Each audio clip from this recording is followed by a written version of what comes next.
I am starting my very first guppy tank, and I'm here with Mike in Roseville, Minnesota in the fantastic fish room surrounded by 70 tanks, 60 of which have guppies in them. Unbelievable. If I want to learn about guppies, this is the place to do it. Let's do it. All right, Mike, my first question is tank size. So I have a 20-gallon tank that I'm intending to use for my first guppy tank. Okay. And I also am inspired to care for these guys, breed them. But here we are in front of this 55-gallon tank. It's cool. I don't have one of those. What do people need to know? What do I need to know about what's the right tank size for guppies? And of course, is my 20-gallon tank the right size for having guppies and breeding guppies? Absolutely. I mean, you can go any size you want. I would say the biggest thing is for a 20, you want to go maybe, I would say 10 fish.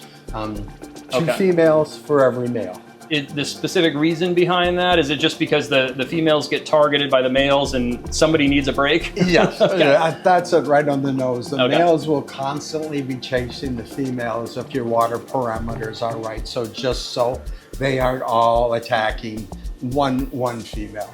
Now I want to know, what kind of guppy should I get? These are some of my favorite. These are called full gold ribbon long-eared guppies. So that's the first thing. I mean, all the different characteristics, be it the ears, you have Dumbo ears, you have full ears. Usually the question when people say, what kind of guppy should I get? I usually say, what colors do you like?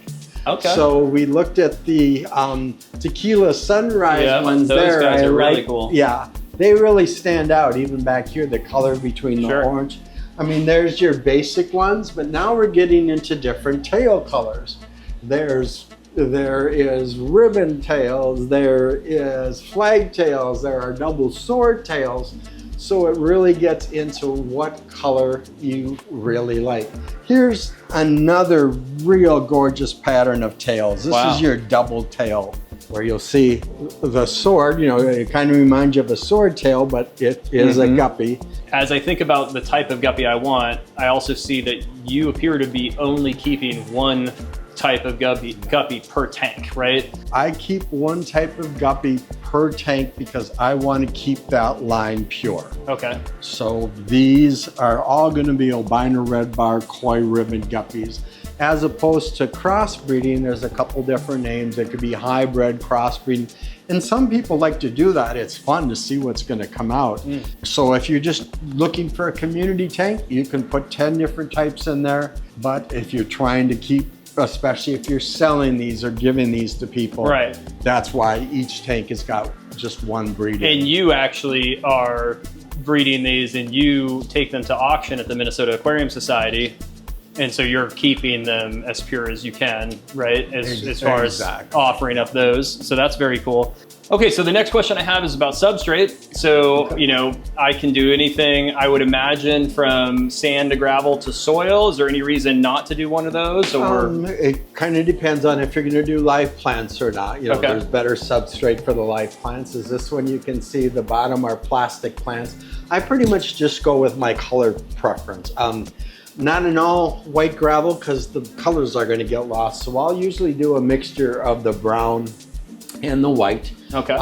Pretty much anything works for the substrate. Higher pH is the water they like in, so you don't want to put anything that's going to turn the water acidic in there. Gotcha. Okay, and which some aqua soils actually do lower the pH, so that's something to keep in mind. I also noticed that you've got driftwood, you know, here, you've got some larger stones. Is this all just preference, or are there, you know, are you trying to create hiding spaces for these guys? A little bit of both. If you recall when we did the Pisto video, I had the caves and everything. Obviously we don't need that because they will breed right out in the open. And again, being live bearers, you don't have eggs that you've got to keep protected. So meaning that they're actually giving birth to live fry that's going to be swimming around. Exactly. So you don't have to worry about them hiding in the cave. So the rocks, the driftwood are just to break up the tank. The neat thing is guppies are prevalent in all different types of waters, all different types of continents. So, you know, you can pretty much set it up however you want. Okay. But yeah. I did notice you do have live plants up here and on some other tanks, actually this one right over here as well. You've got some red root floaters as well. Now, and this one seems to be a lot more heavily planted. Is there a specific reason why you're doing that here? Yeah, and the reason for that is these are some of my favorite guppies, these beautiful long-eared guppies, and I want to make sure the fry are protected. This is one of my more common guppies, and I don't, you know, it's great when they breed, but here I'm really trying to protect those fry. I haven't truly found plastic plants that look realistic as floaters. Sure. So I go with the live plants that are available. You can do everything from duckweed if you're trying to save money. Red root floaters are a little bit more of a challenge, but that's why you'll see the larger plants crossing over and the plants on top. So you can see sometimes the little fry don't need to hide. And in the old days, people were always worried about the parents eating the fries. I really haven't had that problem at all. Wow. That's why you won't see those infamous breeding traps. The female gets more stressed out, in my opinion, with those, and I haven't had a need for them. So that's why some have lots of plants, some have medium plants.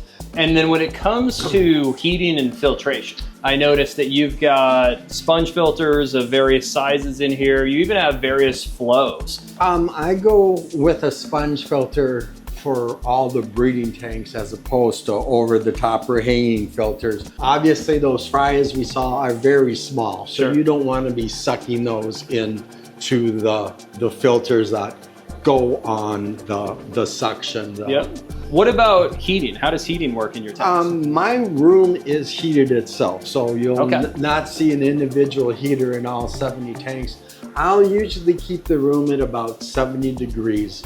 You could go in the range from like 65 to 80s, you know, mid 80s. I wouldn't go any lower.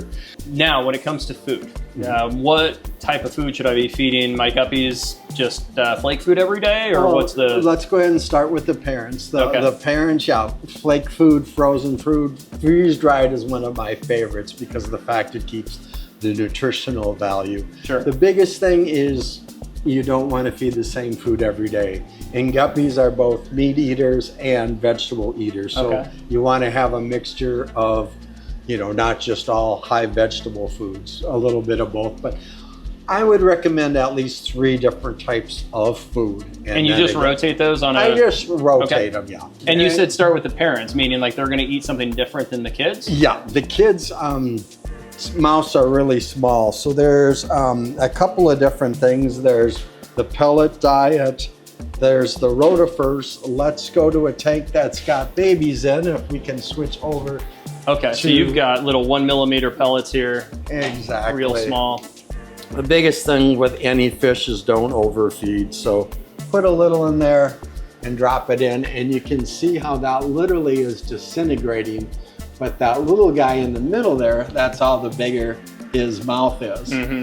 All right, Mike, looking at my list, I think we checked off everything that I need to know. I can't wait to start my own guppy tank, and make sure that you guys like and subscribe to the channel to see how that goes. Thanks so much. I'm going to call you with questions. That's what I'm here for. All right.